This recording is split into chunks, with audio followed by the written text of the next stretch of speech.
तो चलिए अब हम आते हैं डॉर्मेंट के बाद किस चीज पे, स्ट्राइक ऑफ पे। दोबारा डिस्कशन शुरू करते हैं।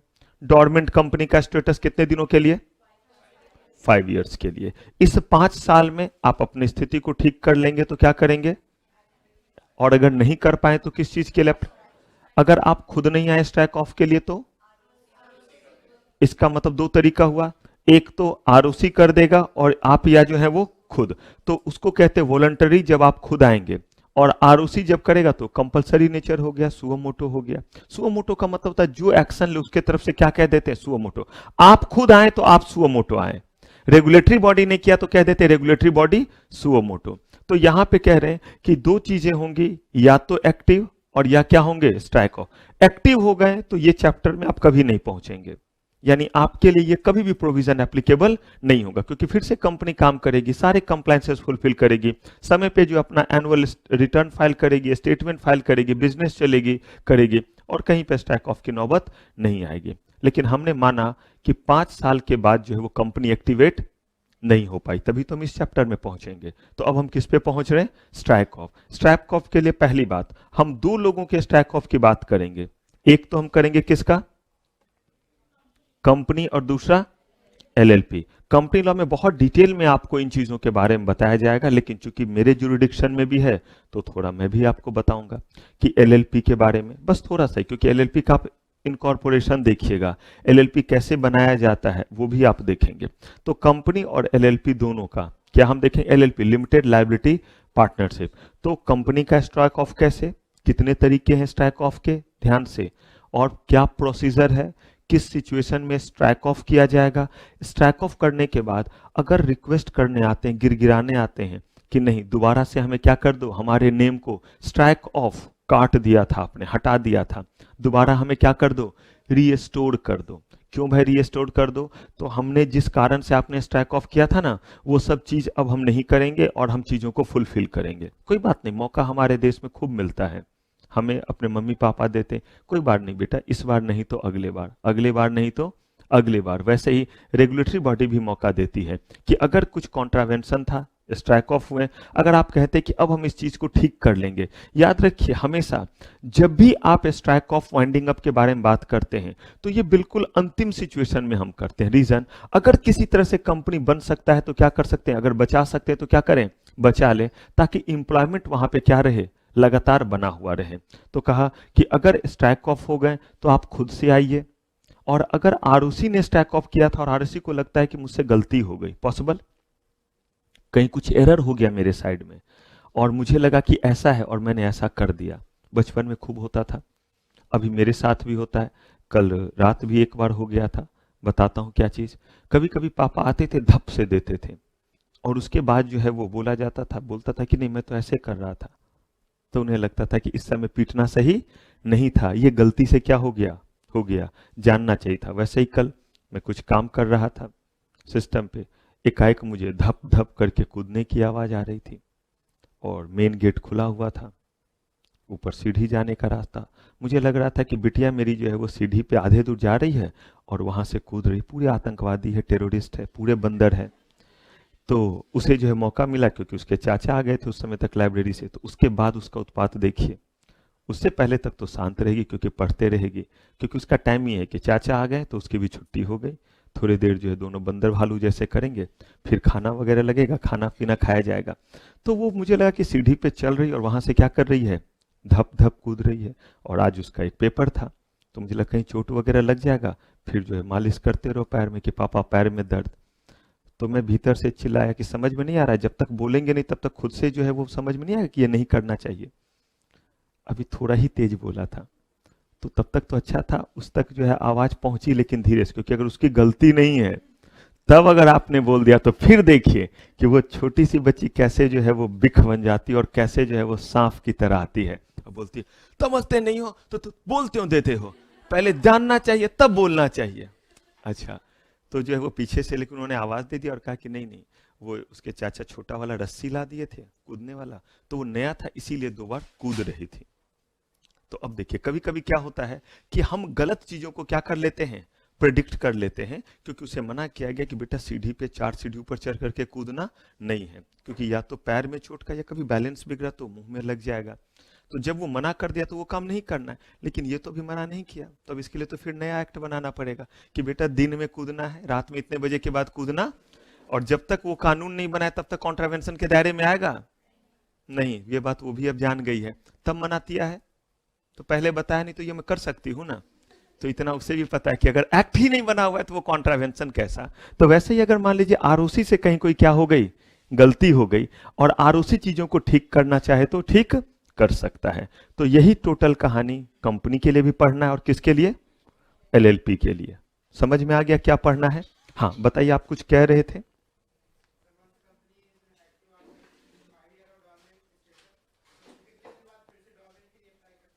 अगर वो जो है वो ठीक चल रही है और सरवाइव कर गई, उसके बाद कभी भी वो आ सकती, कोई टाइम नहीं दिया हुआ है। रीजन बताता हूं क्यों, क्योंकि इन्होंने कहा है कि कंपनी चलते रहना पर्पस है अथॉरिटी का, हमें कंपनी चलता हुआ चाहिए। कंपनी आई, फिर कोशिश की, चली कुछ दिन और नहीं फिर रिवाइव कर पाई, कोई बात नहीं है, फिर से हम उनको क्या करेंगे, मौका देंगे। और ऐसे करके धक्के के साथ जब तक जीवन है, जब तक वो चल सकता है चलने देंगे। खुद कल को या तो कंपनी बोल देगी और या आरओसी को लगेगा कि इस तरह से कंपनी का चल पाना पॉसिबल नहीं है, उल्टा नुकसान हो रहा है, तो उसको कहते हैं कंपलसरी वाइंडिंग अप, और उसको कंपलसरी वाइंडिंग अप में डाल देगी। चलिए अब जरा आइए याद कीजिए, जब हमने डोरमेंट कंपनी पढ़ना शुरू किया था तो उसमें सबसे पहले पढ़ा था कौन कौन से जो है वो सेक्शन, कंपनीज एक्ट तो है एप्लीकेबल, उसके कौन से सेक्शन और कौन से रूल एप्लीकेबल हैं, यही हमने देखा था। कौन से सेक्शन से हमने बात की थी डोरमेंट कंपनी, ठीक है, और इसमें हमने रूल की भी बात की थी। ठीक ऐसे यहां पे देखिए कौन सा सेक्शन है, 248 से 252 ऑफ कंपनीज एक्ट, यहां तक के सेक्शन एप्लीकेबल होंगे। एकदम ध्यान से देखिएगा अलग अलग जगहों पे, और साथ ही साथ देखिए रूल का नाम देखिए कैसे आपको नाम में ही दिखेगा कि क्या मामला है। Companies, removal of names of companies from the register of companies, rule 2016। ये कब से इफेक्ट में आया प्रोविजन, ये सब नए नए प्रोविजन है जो आप पढ़ रहे हैं। कंपनीज एक्ट जब 2013 आया तो उसके बेसिस पे नए नए क्या बनने लगे, रूल बनने लगे, क्योंकि एक्ट कहता है, एक्ट के सेक्शंस कहते हैं क्या करना है और क्या नहीं करना है। उस पे बने हुए रूल बताते हैं कि जिस चीज को करना है उसे किस तरीके से करना है। तो ये जो मैं आपको प्रोसीजर बताता हूं, ये सेक्शन में नहीं लिखा हुआ रहता, ये कहां लिखा रहता है, रूल में लिखा हुआ रहता है। और जो आपको बताते हैं कि भाई इस सिचुएशन में और इस सिचुएशन में, ये सब सेक्शन में लिखा हुआ है। तो चलिए जानना शुरू करते हैं। कहें कि स्ट्राइकिंग ऑफ द कंपनी, पहले स्ट्राइकिंग ऑफ द कंपनी का सेंस समझ में आ गया। कंपनी का डोरमेंट पोजीशन, डोरमेंट के बाद कंपनी एक्टिव नहीं हो पाई, कंपनी जो है रिवाइव नहीं कर पाई, तो अब दो रास्ते, या तो आप खुद से स्ट्राइक ऑफ कीजिए और या कौन कर देगा, आरओसी कर देगा। तो देखिए अगर आरओसी कर दे तो उसको क्या बोलेंगे, आप रोते गिड़गिड़ाते रहिए, वो क्या करेगा, आपको जो है वो स्ट्राइक ऑफ कर देगा। लेकिन आप जब अपने मर्जी से रिमूव करते हैं तो क्या कहलाया, वॉलंटरी कहलाया। चलिए अब यही दोनों जानना रहेगा। तो देखिए पहले हम किसके अकॉर्डिंग चल रहे हैं, मैं फिर आपसे रिक्वेस्ट कर रहा हूं, कहानी जरूर बनाया कीजिए, मतलब झूठा वाला कहानी नहीं, पढ़ते वक्त चीजों को जोड़ना, तब आपको चीजें याद रहेंगी कि कैसे कनेक्टिविटी है। जैसे डोरमेंट में 5 चीज ही मेन है, उन 5 को अगर कनेक्ट कर लिया काम खत्म। ऐसे ही इसमें देखिए कौन कौन से एस्पेक्ट आते हैं, वो कनेक्ट कीजिएगा। पहला एस्पेक्ट आया कि या तो आरओसी करेगा या हम खुद रिक्वेस्ट करेंगे, तो हम उसके अभी पहले एस्पेक्ट में है कि जब कौन कर रहा है, आरओसी कर रहा है। ठीक है, आरओसी जब करेगा तो कुछ तो सिचुएशन होंगे, एक सिचुएशन तो आपको पता है, तो वो एक सिचुएशन है, क्या कोई और भी सिचुएशन है, क्यों नहीं हो सकते हैं। तो कहा कि एक सिचुएशन तो मैं पता है कि डोरमेंट स्टेटस हमने लिया था और 5 साल से क्या हो गए, ज्यादा हो गए, और इन 5 सालों में हमने अपने आप का स्टेटस क्या नहीं किया, एक्टिव नहीं किया। तो ये तो एक ग्राउंड है। ये हमें कैसे पता चला, डोरमेंट कंपनी, पिछले चैप्टर में ही पता चला उसका लिंक। तो देखिए, एक company has failed to commence its business within, इसका मतलब सिर्फ एक ही वही सिचुएशन नहीं है, वो भी एक सिचुएशन है। स्ट्राइकिंग ऑफ के लिए सिर्फ एक ही सिचुएशन नहीं है कि जब कंपनी 5 साल से ज्यादा क्या रह गई, डोरमेंट रह गई, तो वो एक इकलौता सिचुएशन, जबकि वो भी क्या है, एक सिचुएशन है। तो पहला सिचुएशन, 1 साल हो गया कंपनी को इनकॉर्पोरेट हुए और अभी तक कंपनी ने अपना कोई भी बिजनेस शुरू नहीं किया। 5 बिजनेस बोला था करेंगे, pen, pencil, marker, duster, eraser बनाएंगे, एक भी नहीं, कुछ भी बनाना शुरू नहीं किया। तो इसका मतलब ये हुआ पहला सिचुएशन। दूसरा situation, company is not carrying on, एकदम ध्यान से एनी लिखा हुआ याद रखिएगा। यहां कह रहे कि कमेंस नहीं कर पाया अपना बिजनेस, इनकॉर्पोरेट तो हुआ लेकिन बिजनेस शुरू नहीं कर पाया, अपने आप को इनकॉर्पोरेट कर लिया, कंपनी का नाम वगैरह सब मिल गया, लेकिन बिजनेस की कहीं शुरुआत नहीं। अब कंपनी के बिजनेस की शुरुआत हुई, लेकिन एक company is not carrying on any business और ऑपरेशन, ये ऑपरेशन मीन्स गॉल ब्लैडर का ऑपरेशन, हार्ट का बिजनेस, बिजनेस को हम यहां क्या कह रहे हैं, बिजनेस और ऑपरेशन का मतलब यही हुआ कि अपना activity for a period of 2 immediately preceding financial year and has not make any, चलिए ये एक पार्ट हो गया। ये 2 सिचुएशन, आपने जो है वो बिजनेस शुरू नहीं किया कितने साल तक, इनकॉर्पोरेशन के 1 साल तक, ये पहला सिचुएशन। दूसरा, बिजनेस शुरू कर दिया, 2 साल चला, कंपनी 2015 में बनी, बहुत अच्छे से आपने 2016-17 तक बहुत शानदार बिजनेस किया, लेकिन 2018-2019 में आपने कोई भी बिजनेस नहीं किया, लगातार 2 साल तक। तो 2020 में, पिछले 2 फाइनेंशियल ईयर में आपने कोई भी बिजनेस अपना नहीं किया, तो ऐसे केस में ये ग्राउंड नंबर 2 हो गया, सिचुएशन नंबर 2। सिचुएशन नंबर 3 क्या हुआ, आपने जो है any application within such period for obtaining the status of what, dormant company, और अगर आपने नहीं किया तो आपको तो पता है अगर आपने नहीं बिजनेस किया तो किस चीज में चले आइए, अपने आप को डोरमेंट बना लीजिए। तो ना आपने 2 साल तक क्या किया, ये भी हमने पढ़ा हुआ था कि ना आपने 2 साल तक क्या किया, और ना ही जो 1 साल अभी, और ना ही आकर के आप क्या कर रहे, अपना स्टेटस मांग रहे, किसका। इसका मतलब तो सीधा है ना कि आप कह रहे कि बॉस हमसे अब जो है वो काम नहीं हो पाएगा और हमें कोई इंटरेस्ट नहीं है कि आने वाले दिनों में इसी बिजनेस को क्या करें, कैरी करें। तो अगर मान लीजिए कि आप जो है वो 2 साल से बिजनेस नहीं किए, कोई बात नहीं है, आप अगर एप्लीकेशन देना चाहें तो किस चीज के लिए दे सकते हैं, डोरमेंट कंपनी के लिए। अगर वो भी नहीं दिया तो इसका मतलब है आपका इरादा ही नहीं है अपने आप को क्या डिक्लेयर करने का, डोरमेंट का। तो ऐसे केस में वो क्या करेंगे, आपको स्ट्राइक ऑफ कर सकते हैं।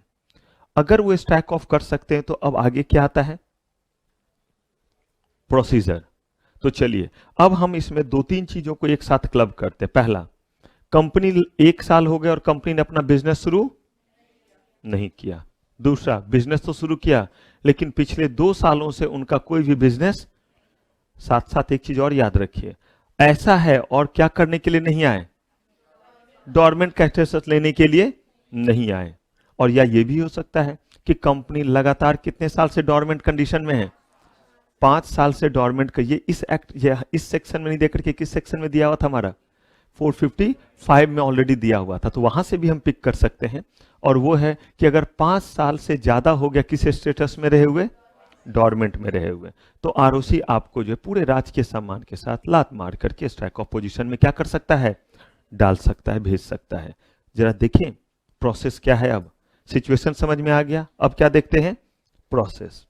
चलिए स्टेप 1, सबसे पहले वो क्या करेंगे, एज इट इज दिया हुआ है जैसे जैसे आपके में है।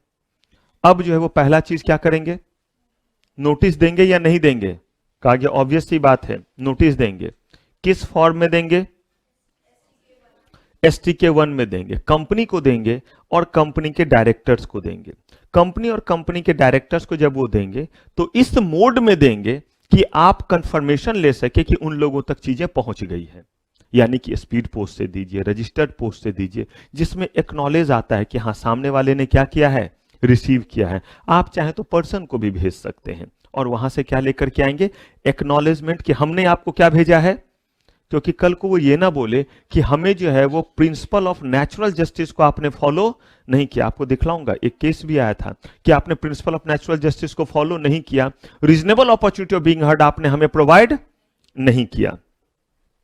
Intention to remove the name of company from the register of company, company को देंगे, डायरेक्टर को देंगे और बताएंगे कि किस ग्राउंड पे हम आपको जो है वो क्या करना चाहते हैं, रजिस्टर से आपके नाम को हटाना चाहते हैं, हम आपको स्ट्राइक ऑफ करना चाहते हैं।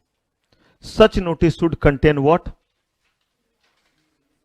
रीजन, क्या बतलाएंगे, रीजन हमेशा मेंशन रहेगा कि किस ग्राउंड पे कर रहे हैं, हमें बताया तो जाए ताकि हम अपना क्या कर सकें, एक्सप्लेनेशन दे सकें। तो पहला कंडीशन नोटिस भेजना। अब सर्विस ऑफ नोटिस है, आप चाहे तो सिंपली बोल सकते हैं ROC will send the notice to company as well as its director in a form where acknowledgement can be received and in which reason shall be mentioned. इतना लंबे की जगह आप चाहे तो ऐसे लिख सकते हैं, बात इतनी जानी चाहिए। नोटिस के जवाब देने के लिए कितना समय, याद रखिएगा, एक एक बात ध्यान से सुनिएगा, क्योंकि जब मैं आपको रीस्टोरेशन बतलाऊंगा तो वहां पे ये 30 डेज में जवाब नहीं आने के कारण अगर गुस्से में आरओसी हटा देता है नाम, तो उस केस में भी आप रिक्वेस्ट कर सकते हैं रीस्टोरेशन के लिए। देखेंगे, इसीलिए हर बात को ध्यान से देखिएगा ताकि चीजों को कनेक्ट कर सके। यहां केस लॉ बहुत बनता है, ध्यान से समझिएगा इस पूरे चैप्टर में। कह रहे हैं कि 30 दिन का समय क्या करने के लिए, जवाब देने के लिए, कि भाई बताइए आपको अगर कुछ कहना है तो आप क्या करते हैं, उनको रिप्लाई देते हैं। Explaining the reason as to why the name of the company should not be remove from the register of, उन्होंने आपसे पूछा बताइए हम आपका नाम रजिस्टर ऑफ कंपनी से क्यों ना हटाएं, तो आप किस बात का जवाब दीजिएगा, उसी का जवाब दीजिए और कहिए कि देख लीजिए आपने जो पूछा हमने जवाब दिया, इसलिए हमारे कंपनी को जो है वो रजिस्टर ऑफ कंपनी के से हटाने की जरूरत, हमारे कंपनी के नाम को रजिस्टर ऑफ कंपनी से हटाने की जरूरत। दो बातें, आपके बात से वो सहमत, पॉसिबल, कन्विंस या नॉट कन्विंस। आपने जो रिप्लाई दिया, पहले तो रिप्लाई दे दीजिए, कितने दिनों में, रिप्लाई नहीं दिया तब तो आपने सर पे ही कुल्हाड़ी मार ली, क्योंकि तब तो उनकी मर्जी, अब डायरेक्टली क्या करेंगे, स्टैक ऑफ करेंगे। लेकिन आपने रिप्लाई दिया, या तो रिप्लाई दिया या रिप्लाई नहीं दिया तो दरवाजे बंद। रिप्लाई दिया तो दो बातें होंगी, आपका रिप्लाई उन्हें पसंद आएगा तो खुशी मनाइए, स्टैक ऑफ वाला प्रोसेस खत्म, कहीं भी अब कंपनी का नाम जो है रजिस्टर ऑफ कंपनी से हटाया नहीं जाएगा। लेकिन आपने जो रिप्लाई दिया वो उन्हें पसंद नहीं आया, तब ऐसे केस में वो आपको कहते हैं कि अगर आपको रिप्रेजेंटेशन वगैरह देना है, रिप्रेजेंटेशन का मतलब हुआ कि आप कहते हैं कि हमें एक बार आने दो, आपके सामने आकर के हम कुछ चीजों को रखना चाहते, इसी 30 दिन में आपने जवाब दिया। अगर आपका रिप्लाई ही सफिशियंट रहा तो सीधा का सीधा प्रोसेस बंद। लेकिन हो सकता है आपका रिप्लाई हमें सफिशियंट नहीं लगा, लेकिन आपने जो ये रिक्वेस्ट किया है कि आप क्या चाहते हैं, रिप्रेजेंटेशन चाहते हैं, तो हम आपको रिप्रेजेंटेशन क्या कर रहे हैं, अलाउ कर रहे हैं। ROC will consider the representation made by the company and all the director of the company, और अगर ROC is satisfied with representation made तो वो स्टैक ऑफ क्या करेंगे, रोक देंगे। और अगर जो है वो सेटिस्फाइड नहीं है तो ऐसे केस में proceed the strike off the name of company. Notice भेजा, नोटिस कैसे भेजेंगे, रजिस्टर्ड पोस्ट से भेजेंगे, और नोटिस में क्या बताएंगे, रीजन कि हम किस बेसिस पे, आरओसी कहेगा कि किस बेसिस हम आपको हटाने वाले हैं। आपके पास समय है, कंपनी और कंपनी के डायरेक्टर के पास कितने दिन का, जवाब देने के लिए। आपने जवाब दिया, आपका जवाब उन्हें बहुत पसंद आया, स्ट्राइक ऑफ खत्म। आपने जवाब दिया लेकिन आपका जवाब उन्हें पसंद नहीं आया तो स्टैक ऑफ का प्रोसेस आगे बढ़ेगा। लेकिन आपने एक रिक्वेस्ट कर ली रिप्रेजेंटेशन का, अगर रिप्रेजेंटेशन का आपने रिक्वेस्ट नहीं किया तब तो स्टैक ऑफ प्रोसेस आगे बढ़ेगा। लेकिन आपने रिक्वेस्ट किया कि भाई हमें अपने बात को अच्छे तरीके से रखने के लिए आप एक मौका दीजिए ताकि हम आपसे मिल सकें। उन्होंने आपकी ये फरियाद मान ली। अगर मान लीजिए रिप्रेजेंटेशन से पहले उन्हें सब कुछ सही लगा रिप्लाई, तो स्टैक ऑफ प्रोसेस खत्म। लेकिन अगर उन्हें लगा कि एक बार रिप्रेजेंटेशन का मौका दिया जाए, रिप्रेजेंटेशन के समय आपकी बात उन्हें बिल्कुल सही लगी, तो स्टैक ऑफ प्रोसेस खत्म। और अगर उन्हें लगा कि बात सही नहीं लगा तो स्टैक ऑफ प्रोसेस कंटिन्यू करें, कंटिन्यू। अब देखिए, लोगों से भी ओपिनियन लिया जाता है, एकदम ध्यान से सारे स्टेप्स को देखिएगा, इसीलिए मैंने सब स्टेप करके दिया ताकि जो है आपको समझने में आसानी हो और एग्जाम में केस लॉ पूछे तो भी जवाब दे सके और गलती से पूरा प्रोसेस भी पूछ दिया तो भी क्या कर सके, जवाब दे सके। अब देखिए अगला चीज, पब्लिक को क्या देंगे, ये कौन है, आम जनता, वो लोग जिनका कंपनी से किसी न किसी तरह का कंसर्न है। ये कोई भी हो सकते हैं, क्रिएटर्स हो सकते हैं, मेंबर्स हो सकते हैं, कंपनी के साथ डील करने वाले रॉ मटेरियल सप्लायर हो सकते हैं, डिस्ट्रीब्यूटर हो सकते हैं। आखिर सबका ओपिनियन तो देखे कि किन्हीं को क्या कुछ कहना है। तो अब देखिए, notice for removal of the name of company in form shall be given, shall be given किस फॉर्म में, STK 1 में क्या गया, नोटिस, अगला नोटिस फिर किस में गया? तो याद रखिए दोनों नोटिस ही है, लेकिन STK1 के बाद क्या गया? आप कहिएगा 2, 3, 4 कहां गया? बताऊंगा। 2, 3, 4 गलती से दूसरे जगह इन्होंने कैरी कर दिया, यहां पे सीक्वेंस नहीं बनाया। मुझे बददुआ नहीं दे सकते, मैं तो आसान करके बता रहा हूं। अब उन्होंने नहीं दिया STK2 तो मैं क्या करूं? 2 का इस्तेमाल किया है, किसी और जगह किया है। Shall be given in following manner, किसको इन्वाइट कर रहे हैं? जनरल पब्लिक को। किस चीज के लिए?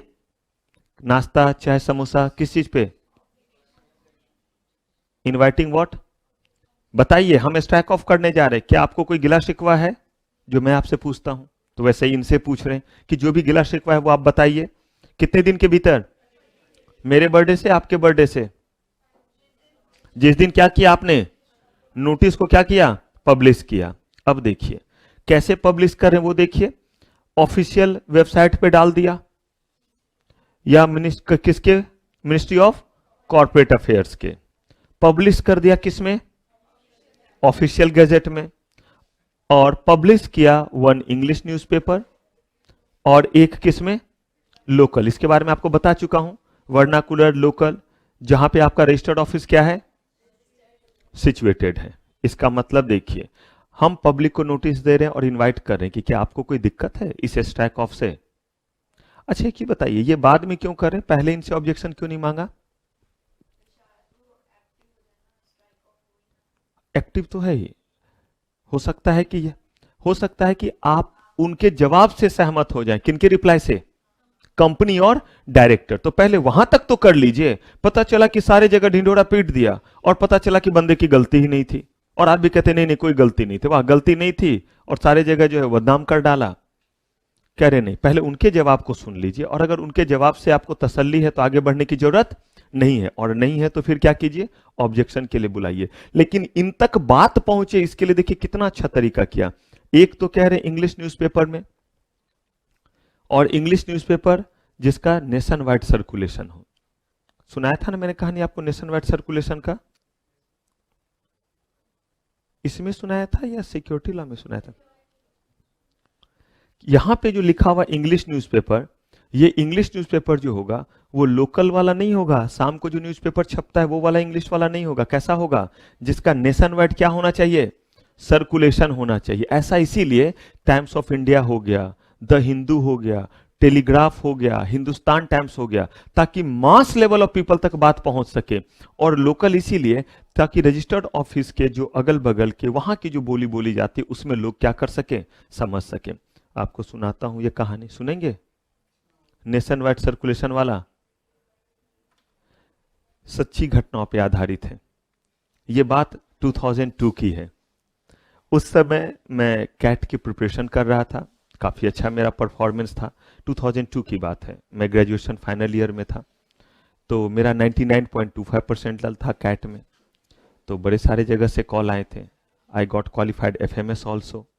तो FMS दिल्ली में ही है, MBA का टॉप 20 में ये भी आता है। तो यहाँ से भी मुझे कॉल था। उस समय मैं पटना में रह करके पढ़ाई करता था, यहाँ नहीं रहता था। तो मैं आया यहाँ पे इंटरव्यू देने के लिए। ब्रदर उस समय मेरा दिल्ली में रहता था, छोटा भाई वो पे तैयारी कर रहा था यहाँ। तो जब आया तो इंटरव्यू के लिए जाना था, सुबह निकला। उस समय भाई लक्ष्मी नगर ही रहता था, यही नत्थो स्वीट्स के पास कहीं विजय ब्लॉक है, ब्लड बैंक कोई है, इसी आसपास कहीं है। तो मुझे कुछ कुछ ध्यान है कि वो एड्रेस यही था। तो मैं आया था और यहां से मुझे जाना था यूनिवर्सिटी, और मैं जो है वो ब्लू लाइन के बस पे गया था। उस समय ब्लू लाइन की बस चलती थी, और उस समय दिल्ली का जो आलम था वो देख करके मैंने जो है वो अखंड प्रतिज्ञा तो नहीं ली थी, लेकिन ये बिल्कुल तय किया था कि दुनिया के किसी कोने में बसूंगा, दिल्ली में तो कभी भी नहीं बसूंगा। क्योंकि यहां जो पॉल्यूशन और बाकी चीज का आलम था, अगर सुबह निकलता था ऐसे ही और लौटता था तो ऐसे अगर करता था तो ब्लैक ब्लैक जैसा जो है वो आता था।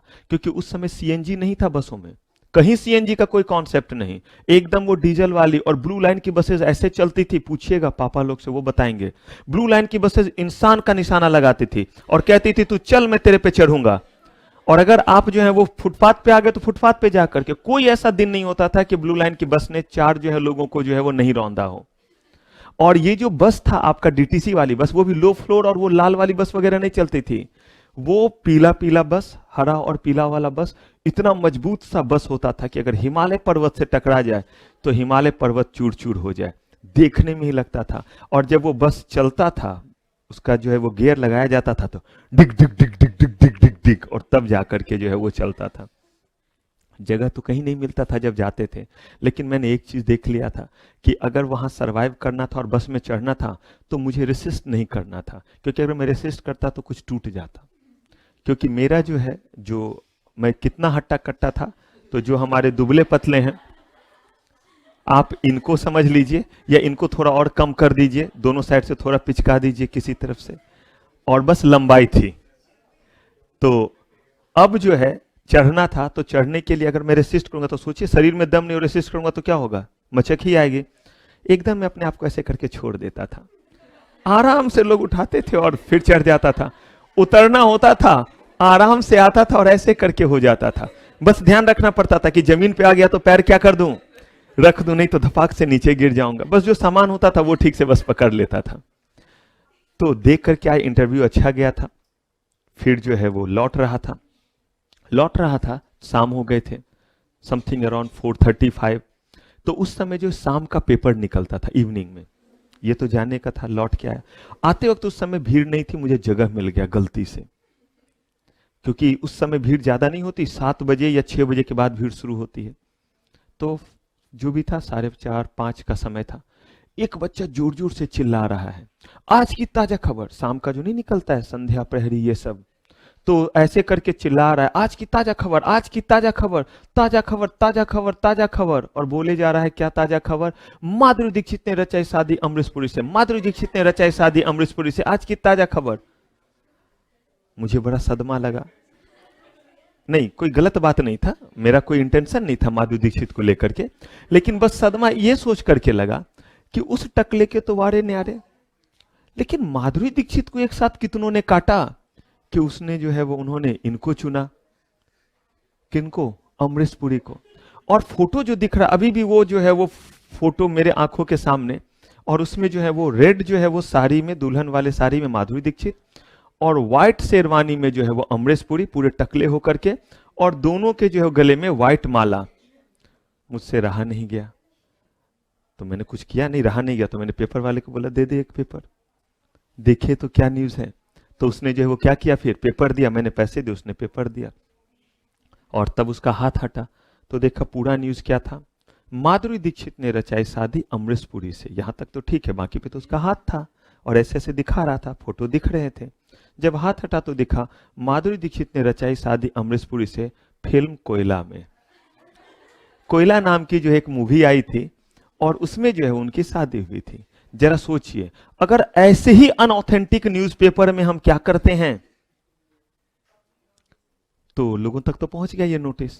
उस पेपर को आज के बाद मैंने बोला ये पेपर कहीं दिख जाए तो मार दूंगा जिसने इस पेपर को क्या किया है, एडिट किया है, या जिसने इस पेपर को रिलीज किया। इसीलिए उन्होंने बोला ये कैसा पेपर होना चाहिए, इसका नेशन वाइड क्या होना चाहिए, सर्कुलेशन होना चाहिए। तो चलिए, हमने नोटिस दिया, और किस चीज के लिए नोटिस दिया, ताकि लोग आए और क्या फाइल करें, ऑब्जेक्शन फाइल करें। कितना समय दिया उन्हें, अब सुनिए, मैंने आपको बोला है कि क्वेश्चन रेज करना सीखिए अपने आप से। यहां पे क्वेश्चन हो सकता है कि for a striking off, for suo motu striking off, या for compulsory striking off, when the notice shall be given by ROC, what are the conditions for publication of notice? Yeah, what are the conditions? Yeah, what are the places? What are exactly are the places where the notice shall be given for what? Striking of the company compulsorily. यानी हो सकता है सिर्फ ये भी क्या करे, एक टुकड़ा जो है आपसे एग्जाम में पूछे दे, तो ध्यान रखिएगा किन किन जगहों पे। मिनिस्ट्री ऑफ कॉर्पोरेट अफेयर्स के वेबसाइट पे, ऑफिशियल गजेट में, न्यूज़पेपर 2, कौन कौन सा, एक, और दूसरा एक हमारा लोकल वर्नाकुलर रीजनल न्यूज़पेपर में दे दिया नोटिस। लोग देंगे ऑब्जेक्शन। चलिए, इंटीमेशन दीजिए किनको, अभी तो आपने सिर्फ किनको इनवाइट किया, अभी आपने जो है वो सिर्फ लोगों को इनवाइट किया, किस चीज के लिए, ऑब्जेक्शन के लिए। क्या अथॉरिटी को नहीं बताइएगा, इनकम टैक्स का भी बकाया होगा, आप कंपनी को स्टाफ ऑफ करके रख दीजिए, हो सकता है जीएसटी का बकाया हो, सर्विस टैक्स हो, जो भी जिस भी एक्ट के अकॉर्डिंग हो, चाहे पुराना हो नया हो, सर्विस टैक्स हो, जीएसटी हो, जिस भी नाम से आप कहिए। यहां पे कहने का मतलब बस इतना ही है कि जितने भी तरह के ऑथोरिटी इंटरैक्ट होंगे, इनकम टैक्स हो, एक्साइज हो, जीएसटी हो, जो भी हो, उनको भी मौका दिया कितने दिनों के लिए कि भाई बताइए अगर हम इस कंपनी को स्ट्राइक ऑफ कर दें तो क्या आपको कोई दिक्कत? तो एक तो दिक्कत पूछा पब्लिक से, एक पूछा किससे, दिया दोनों को कितने दिन का समय, 30 डेज का समय। अब देखिए after expiry of how many days, 30 days, जो भी नोटिस आना था क्या हो गया, आ गया, मतलब जो भी लोगों का ऑब्जेक्शन आना था। साथ ही साथ कह रहे इंटीमेशन जो है रेगुलेटरी अथॉरिटी को, इन दोनों के देने के 30 दिन के बाद। आप कहिएगा दोनों को अगर साथ दे दिया तो, अगर मान लीजिए दोनों को 1 तारीख को ही दिया तो बिल्कुल ठीक है भाई, अगले महीने की 1 तारीख को आप अगली कार्रवाई कर सकते हैं। लेकिन ध्यान से, अगर आपने जो है वो पब्लिक को नोटिस दिया 1 तारीख को, मान लीजिए 1/4 को, और 15th को दिया किसको, अब बताइए अगला स्टेप आपका कब से होगा, यहां से 30 दिन या यहां से 15 दिन? कहा इनके पास समय 30 दिन का ही है ऑब्जेक्शन देने का, इनके पास भी समय 30 दिन का है, लेकिन हम जो अगली कार्रवाई करेंगे वो कब करेंगे, हम 15 मई को ही कर पाएंगे। हाँ, लेकिन इसका तो ये नहीं कि 15 मई तक ऑब्जेक्शन कौन फाइल करते रहे, पब्लिक। इनको तो बस कितने तक है भाई, 1/5 तक कह दीजिए, या अप्रैल है तो आपका 30 तारीख तक है। कहा ठीक है, if there are any objection received the ROC can proceed to strike off और रिमूव। अगर कोई भी जो है वो आपको ना मिले तो पॉसिबल क्या हो सकता है, कोई ऑब्जेक्शन नहीं आया तो प्रोसीड कर जाइए, और अगर ऑब्जेक्शन आया तो ऑब्जेक्शन को सुनिए। ऑब्जेक्शन अगर आपको वैलिड लगे तो स्ट्राइक ऑफ नहीं होगा, ऑब्जेक्शन आपको वैलिड नहीं लगे तो क्या होगा। लेकिन अगर मान लीजिए ऑब्जेक्शन आए ही नहीं तो वैलिड और इनवैलिड ढूंढे, क्या करेंगे, प्रोसीड कर जाएंगे। लेकिन ध्यान से, आप जो है कंपनी को स्ट्राइक ऑफ कर रहे हैं, जरा ये सोच लीजिए कंपनी के ऊपर बकाया भी तो होगा। स्थिति तो खराब है, खराब तो इसीलिए हुई कि चीजों को चुकता नहीं किया, इसलिए बकाया होता गया, खराब हो गई स्थिति। लेकिन अगर मान लीजिए कि इनको हम कहें क्या करने के लिए कि इनके पहले जो पैसे थे उनका क्या होगा, जो पैसे इन्होंने लोगों से ले रखे हैं। कहा कि अगर कोई भी पैसा इनका बकाया है तो एश्योर कीजिए कि वो पैसे उन लोगों को मिल जाएं जिनका इन्होंने कर्ज ले रखा है। कौन एश्योर करे, आरओसी। आरओसी जो है वो एश्योर करे, यानी उसके लिए जो है वो तरीका तैयार करे, डायरेक्टर से अंडरटेकिंग ले, जो की मैनेजेरियल पर्सनल है उनसे अंडरटेकिंग ले कि ऑल दो स्ट्राइक ऑफ हो रहे हैं लेकिन आपके लायबिलिटी को हम खत्म। देखिए यही अंतर आ जाएगा, डिसॉल्व होना और स्ट्राइक ऑफ होना।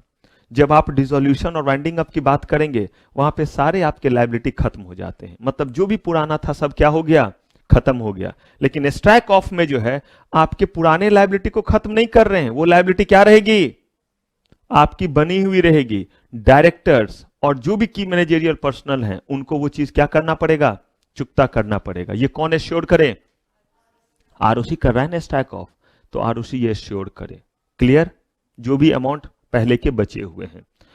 Notice of dissolution of company, और जब ये पूरे तरह से क्या हो जाएगा, एश्योर्ड हो जाएगा, तब उसके बाद क्या करेंगे, अब ROC can strike off the name of company from the register. क्या करने के बाद, एश्योर करने के बाद।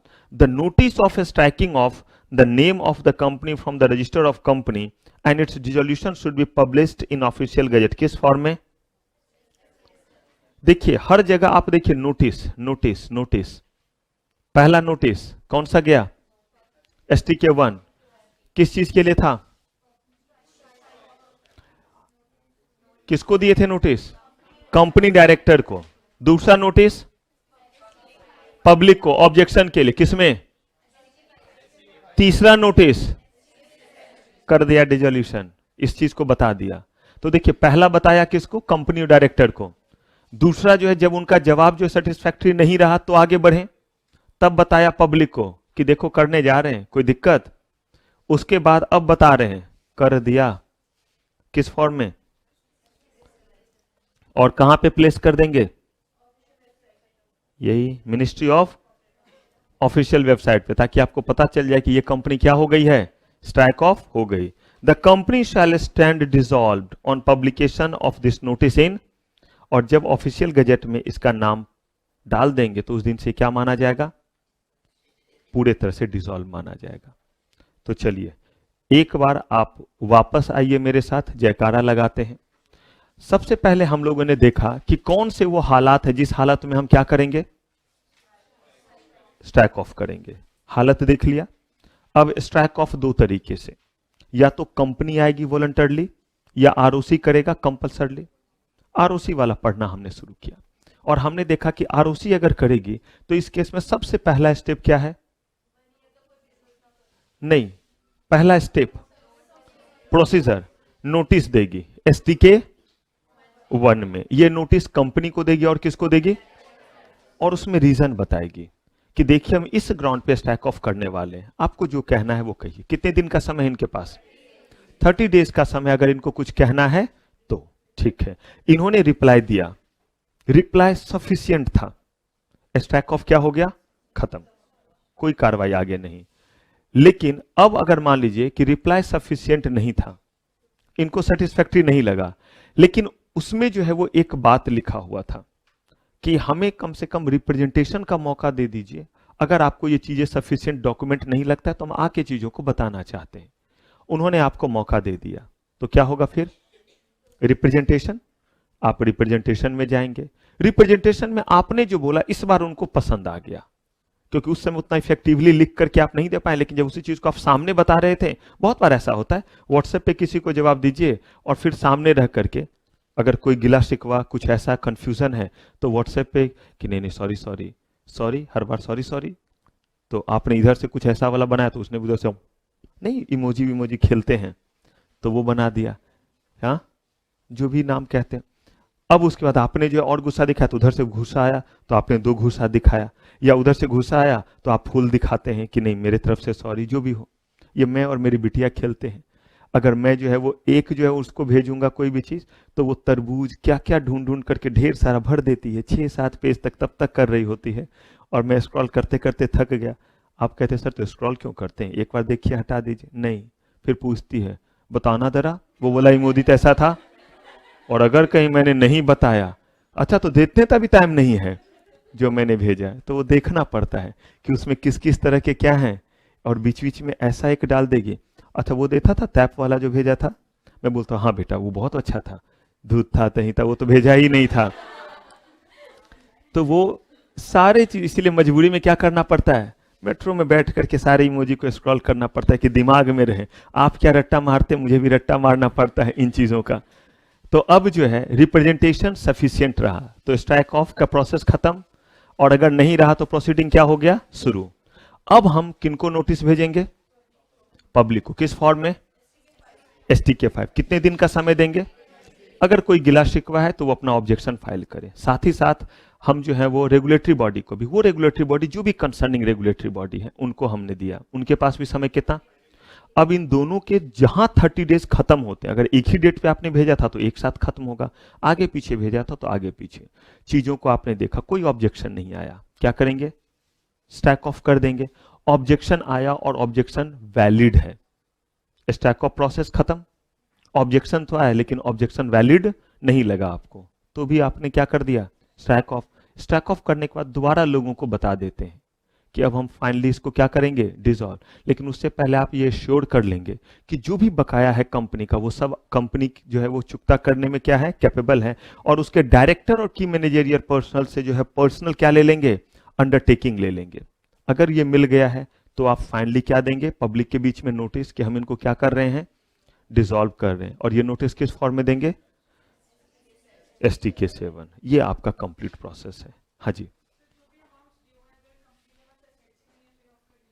तभी तो डायरेक्टर का, तब हम ऐसे केस में जो है वो वाइंडिंग अप प्रोसेस में चले जाएंगे, बताऊंगा वो तो अभी नहीं बताया, तभी तो अगला चैप्टर, तभी तो तीनों एक दूसरे से क्या है, जुड़ा हुआ है। तो वहां पे आपको बताऊंगा ध्यान से, वहां पे बताऊंगा किसके पैसे पहले, किसके पैसे बाद में, किसका पहले हक, कैसे बंदर बांट होगा। तो इसीलिए तो बोला पहले डॉर्मेंट, फिर क्या, फिर कहां जाएंगे, वाइंडिंग अप में। क्लियर है ये, चलिए। अब जो है वो स्ट्राइक ऑफ होने के बाद क्या रीएस्टोरेशन हो सकता है। रीएस्टोरेशन का मतलब वापस से नाम उसमें क्या करना, डालना। वापस से जो रजिस्टर ऑफ कंपनी में नाम को क्या कर देना, शामिल कर देना, क्या कहलाया, रेस्टोरेशन। एकदम बार बार कह रहा हूं, बड़े ध्यान से चीजों को समझिएगा। थोड़ी देर के लिए लेफ्ट राइट हिलेंगे, पता चला कि हिल गए, और कहीं कनेक्टिविटी आपका मिस हुआ तो फिर आपको बहुत मेहनत लगेगा घर पे चीजों को रिवाइज करने में। इसीलिए मैं थोड़ा स्लो, बार बार 2 बार 3 बार करके आपको बता रहा हूं कि एक बार अगर क्लास में आप कम से कम प्रोसेस समझ लेते हैं तो रिवीजन में बहुत कम एफर्ट लगता है। मुझे ये पढ़ाने में 5 मिनट से ज्यादा नहीं लगना चाहिए था। इतने अच्छे से पीपीटी बने, पहला स्टेप नोटिस, दूसरा स्टेप जवाब आया, जवाब पसंद नहीं आया, अगला स्टेप, वो इसीलिए ताकि आपके दिमाग में थोड़ा क्या हो जाए, कंसोलिडेट। तो ध्यान से सुनिएगा। Registrar of company can suo motu after issuing the notice under section 248(1) strike off the name of, ये क्लॉज इसको सबसेक्शन कहते हैं, 248 subsection 1 strike off the name of company कर दिया। In such a case it may happens the name of company may be struck off through the company is active company but due to non filing of reply possible। मैंने आपको नहीं बोला गलती, company क्या थी, company क्या थी, active थी। आपने उनको जवाब देने के लिए कितने दिन का समय बोला, और आपको उन्होंने जो है वो जवाब नहीं दिया, और यह हो सकता है कि आपके रिप्लाई जो है उनके रिप्लाई आप तक पहुंचे नहीं, कुछ भी हो। तो आपके लिए और उसी के लिए तो यही है कि आपको रिप्लाई नहीं मिला कितने दिनों में। याद कीजिए हमने प्रोसेस की जो शुरुआत की थी, अगर रिप्लाई नहीं मिला 30 डेज में तो तब तो सीधा का सीधा हमारा स्टैक ऑफ वाला प्रोसेस की तरफ चले जाएंगे। अगर आया तब उस केस में हम देखेंगे कि सफिशिएंट है या नहीं है। तो आपने इसीलिए सिर्फ स्टैक ऑफ कर दिया क्योंकि उन्होंने आपको रिप्लाई नहीं दिया। The ROC has remove the name of the company from the register. अगर ऐसे सिचुएशन है तो कह रहे हैं in such a case the director of such a company can have an option to approach कहां, एनसीएलटी। आज के समय में कंपनी कोर्ट का नाम क्या है, NCLT, national company law tribunal. देखिएगा कौन कौन से कोर्ट और जुडिशियल कोर्ट होते हैं ये मैं आपको बताऊंगा। जेआईजीएल में एक जो है वो आपका टॉपिक भी है कि कौन कौन से हमारे पास कोर्ट और क्वासाई कोर्ट हैं जो आप जिसके पास आप जा सकते हैं। By making an appeal for restoration of the name of the company, यानी कि अगर नॉन फाइलिंग के कारण आया तो दोबारा क्या कर सकते हैं, रीस्टोर कर सकते हैं। बताऊंगा प्रोसेस, अभी मैंने बताया नहीं है आपको, तो वो प्रोसेस भी लंबा चलेगा। पहले एक बार जरा नाम हटा तो लेते हैं हर तरीके से, फिर क्या करते हैं, आते हैं रीस्टोर करने वाले चीज पे भी। एक केस है, इस केस का नाम याद रखिएगा, this is very very important. International security printer private limited versus ROC Delhi. ये दुर्घटना है 8 अगस्त 2017 की। हुआ क्या था वो सुनिए। क्या आरओसी किसी भी कंपनी को, ध्यान से पहले सुनिएगा, आरओसी किसी भी कंपनी को अपने मर्जी से स्ट्राइक ऑफ कर सकती है? हाँ बोलिए। हाँ किस में? आप तो एक्टिव थे ना, पहले से तो मिस्टेक हुआ ना। मिस्टेक किस लिए हुआ? क्योंकि नॉन फाइलिंग, आप एक्टिव थे, हमें लगा कि आप क्या है, एक्टिव। हमने आपसे पूछा, आप रिप्लाई दे देते ना कि आई एम एक्टिव कंपनी, ये लिखिए मेरा फाइनेंशियल स्टेटमेंट।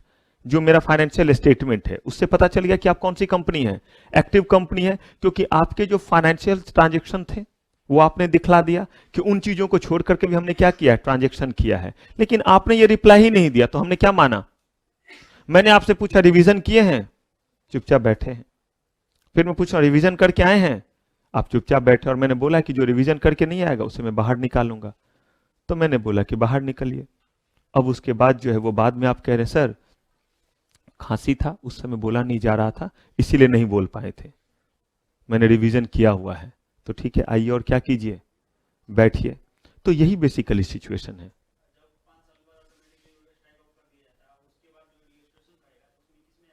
वो तो अभी और आगे आएगा, पहले चलते हैं ना, रीस्टोरेशन पे भी मत जाए, तभी तो मैंने बोला ये बहुत अभी आगे है, इसमें एकदम आराम से चलिए। पहले क्या कर रहे हैं, स्ट्राइक ऑफ। कौन किया स्ट्राइक ऑफ? आरओसी। लेकिन आरओसी स्ट्राइक ऑफ अगर कर रहा है और कहीं जो है वो भूल चूक लेनी देनी हो गई तो रीस्टोर हो सकता है। किस ग्राउंड पे? सिर्फ इसलिए कि आप एक्टिव थे और आपने क्या नहीं दिया, रिप्लाई नहीं दिया। तो आपके पास राइट है कि आप कहां मूव कर सकते हैं, अब देखेंगे ना प्रोसेस, जाइए ना एलसीटी, इतना आसान है, एनसीएलटी का कंप्लीट प्रोसीजर है, वो भी आरओसी को मौका देगा कि भाई बताओ स्टैक ऑफ फिर आपने कैसे किया, उनको भी तो रीजनेबल अपॉर्चुनिटी मिलना चाहिए, तो वो तो पूरा प्रोसेस बताऊंगा अभी। इसका मतलब एनसीएलटी के पास क्या कर सकते हैं, मूव कर सकते हैं। कहा गया कि जब भी ये स्ट्राइक ऑफ होगा बिना reasonable opportunity of being heard दिए नहीं होगा। आरओसी का ये तानाशाही वाला कोई अधिकार नहीं है, बल्कि प्रिंसिपल ऑफ नेचुरल जस्टिस हर जगह क्या होना चाहिए, फुलफिल होना चाहिए, नोटिस जाना चाहिए, जो भी उस कंपनी से जुड़े हुए लोग हैं उन तक भी संदेशा पहुंचना चाहिए, because they may have something to say. उनको भी हो सकता है इस इश्यू में क्या करना रहे, कुछ कहना रहे, उनका भी कुछ क्या रहे, ऑब्जेक्शन रहे। क्या ऑथोरिटी को नहीं बताएंगे जो कंसर्निंग ऑथोरिटी है? लेकिन हुआ क्या था, नया नया ये पावर मिला था, आरओसी चौड़े हो गए। ये सिर्फ मैं पढ़ाने के पर्पज से बोल रहा हूं। अब जो है वो आरओसी जो है वो क्या हुए, आरओसी को जो है लगा कि नहीं, हमें जो इतने सारे पावर मिले, और होता है कि जब नए नए जो है वो पावर मिलते हैं तो हम ज्यादा चौधरी बनते हैं। तो ऐसे ही इन्होंने चौधराहट दिखाई और किया क्या, वो देखिए। कितने कंपनी का, 6000 कंपनी को क्या कर डाला, स्ट्राइक ऑफ कर डाला। और रियली हुआ था, ये सच्ची घटना है, बहुत सारे स्ट्राइक ऑफ के बाद नाम हटे, पहले ये प्रोविजन था ही नहीं, स्ट्राइक ऑफ जैसा प्रोविजन ही नहीं था। ये आसान तरीका दिया गया कंपनी को कहीं एक तरह से वाइंड अप करने का, क्योंकि वाइंड अप का प्रोसेस बहुत रिग्रेस है। पिटीशन फाइल्ड किया इन्होंने, और पिटीशन का मेन पॉइंट क्या था वो देखिए। इसका मेन पॉइंट था कि no notice was issued to them. आइला STK1 नहीं गया क्या, STK1 नहीं जाना चाहिए था, जाना चाहिए था, नहीं गया इनके पास। और सुनिए, neither did the ROC adhere any legal procedure which required a letter to be sent to, ना नोटिस गया ऑब्जेक्शन करने के लिए पब्लिक को, ना कंपनी को, ना ऑथोरिटी को, बस इन्हें पावर मिला तो इन्होंने 6000 कंपनी को क्या कर डाला। उसी 6000 कंपनी में से एक जो है वो शेरे हिंदुस्तान कौन था, international securities printer private limited. और इसने कहा कि ऐसी की तैसी आपने कॉन्ट्रावेंशन किया है, आरओसी को कह रहा है। तो आरओसी के कॉन्ट्रावेंशन को आरओसी खुद मानेगा, इसीलिए जो है वो आरओसी के अगेंस्ट केस फाइल किया एनसीएलटी में। और फाइनली एनसीएलटी ने जवाब भी दिया और उसका फैसला जो है वो कंपनी के फेवर में गया। The gazetted notification was required to be published and the copy of the notification was required to be sent to the registered office of the company। और कहा कि अगर आपने ऐसा नहीं किया है तो हम इस स्ट्राइक ऑफ को क्या मानते हैं, इनवैलिड मानते हैं। और आरओसी को जो है वो कहा कि आपके द्वारा किए गए स्ट्राइक ऑफ को हम नल एंड वॉइड करते हैं, फटाफट चुपचाप इनके नाम को दोबारा रजिस्टर ऑफ कंपनी में क्या करो, शामिल करो। बाकी कंपनी को ठीक लगा, बाकी कंपनी को शायद नोटिस गया होगा, हो सकता है इन्हीं को नोटिस ना गया हो। तो अगर इनको नहीं गया तो इन्होंने एनसीएलटी के पास क्या किया, अप्रोच किया। एनसीएलटी ने बस एक ही ग्राउंड पे जो है वो चीजों को जो है वो बदल दिया, जजमेंट बदल दिया, आरओसी के सुनाए गए फैसले को क्रॉस कर दिया। वो ये था कि बिना प्रिंसिपल ऑफ नेचुरल जस्टिस के ये काम अलाउड नहीं है, नोटिस जाना ही चाहिए। 3 बार नोटिस का प्रोविजन किया गया, एक तो पहले लेवल पे कंपनी, दूसरे लेवल पे पब्लिक और अथॉरिटी, और तीसरे लेवल पे जब सब कुछ कर दिया तो क्या कीजिए, नोटिस पब्लिश कीजिए। चलिए डिसीजन क्या था वो देखिए। प्रिंसिपल ऑफ नेचुरल जस्टिस के बेसिस पे डिसीजन आया, जजमेंट आया। ROC however have failed to prove the allegation that proper steps were taken in compliance of mandatory provision of section 456 के जो हमारे क्या थे, नोटिस के provision, which are what, a prerequisite for a striking of the name of the company from the register. In the absence of imposed action of the respondents would be arbitrarily illegal and against the principle of what, petition was accepted। petition उन्होंने क्या किया, accept किया, और उनकी activity, किनकी activity को, ROC की activity को इलीगल डिक्लेयर किया, यानी कि कंपनी क्या हो गई, फिर से एक्टिव स्टेटस, उसका नाम ऐड कर दिया गया। तो देखिए हम लोगों ने स्ट्राइक ऑफ पढ़ना शुरू किया, स्ट्राइक ऑफ के ग्राउंड पर है। दो जो है वो तरीके हैं स्ट्राइक ऑफ के, एक जब आरओसी करे सुओ मोटो, दूसरा जब आप खुद जाते हैं और कहते हैं कि हमें क्या कर दो, स्ट्राइक ऑफ कर दो। आरओसी जब करेगा, आप बैग नहीं लाते हैं, अच्छा, बैग के भीतर रख लीजिए, उसको चुप करा करके बस्ते के भीतर डाल दीजिए ताकि दिखे नहीं। अब देखिए कह रहे कि जब आरओसी जो है वो स्ट्राइक ऑफ कैसे करेगा, तो हमने प्रोसीजर देख लिया। अब चलिए कंपनी के पास चलते हैं और देखते हैं कि कंपनी अगर खुद से क्या करना चाहे, स्ट्राइक ऑफ करना चाहे तो कब करेगी, क्या प्रोसीजर होगा। कह रहे companies which can not be removed by itself, कह रहे कि क्या सारे कंपनी मुंह उठा करके आएगी और बोलेगी कि हमें क्या कर दो, स्ट्राइक ऑफ कर दो। उन्होंने कहा कि नहीं, इन्होंने कुछ लिमिटेशन लगा रखे, रेस्ट्रिक्शन लगा रखे। बिना इसको पढ़े हुए एक छोटा सा डिस्कशन आपसे करता हूं। इस जगह क्या क्या सिचुएशन हो सकता है। आपको नहीं लगता है कि उनके ऊपर लायबिलिटी वगैरह होगा, या कुछ वो ऐसे नेचर के कंपनी होंगे जो किसी खास तरह के जो वेलफेयर वर्क वगैरह के लिए बने होंगे, या वो ऐसे ऑर्गेनाइजेशन होंगे जिनके ऊपर लायबिलिटी जरूरत से क्या होगी, ज्यादा होगी। तो ऐसे कंपनी को वो जो है वो स्ट्राइक ऑफ नहीं करेंगे। एक और बात, स्ट्राइक ऑफ आसान तरीका है कंपनी को खत्म करने का। वाइंडिंग अप में भी कंपनी खत्म होती है, स्ट्राइक ऑफ में भी खत्म होती है। बट वाइंडिंग अप के अगर आप प्रोसेस को देखिएगा, जो आपको गलती से देखने को मिलेगा, लेकिन वो प्रोसेस आपको यहां से उठा करके जो है वो दे दिया गया है पार्ट बी में ही, जो मैंने आपको रोका कि इसीलिए वो चैप्टर नहीं पढ़ा करके यहां मूव किया कि जब तक ये समझा हुआ नहीं रहेगा वाइंडिंग अप में दिक्कत आएगा। ये पढ़ा हुआ रहेगा तो ऑटोमेटिकली जब वो चैप्टर बताऊंगा, 2 चैप्टर जो हमारे बचे हुए उनमें से एक में वाइंडिंग अप के प्रोविजन दिए हुए, जहां पे हम कंपनी को इनकॉर्पोरेट से लेकर के वाइंड अप तक करेंगे एक ही चैप्टर के भीतर। जबकि वो काम आप कंपनी लॉ में भी करेंगे और पार्ट ए में भी करेंगे। वो मेरे एक ही चैप्टर में कमबख्त ने पूरा दे दिया है कि कंपनी के जन्म से लेकर के कहां तक की, मरण तक की कहानी एक में। तो इसीलिए जो मैंने उसको इंटेंशनली छोड़ा कि कहीं उससे पहले आप थोड़े जन्म की कहानी अगर पार्ट ए में तब तक आप सुन लेंगे या कंपनी लॉ में सुन लेंगे तो थोड़ा आप कंफर्ट जोन में होंगे, वरना आपको तो मैं कंफर्ट जोन में ले ही आऊंगा, मुझे बहुत चिल्लाना पड़ेगा, यानी मुझे बहुत ज्यादा बोलना पड़ेगा। और चूंकि खत्म होने की कहानी यहां पे है सी में, तो सोचा कम से कम सी वाला पार्ट तो कर ले कि कुछ तो उसके लिए आसान हो जाए हमारा।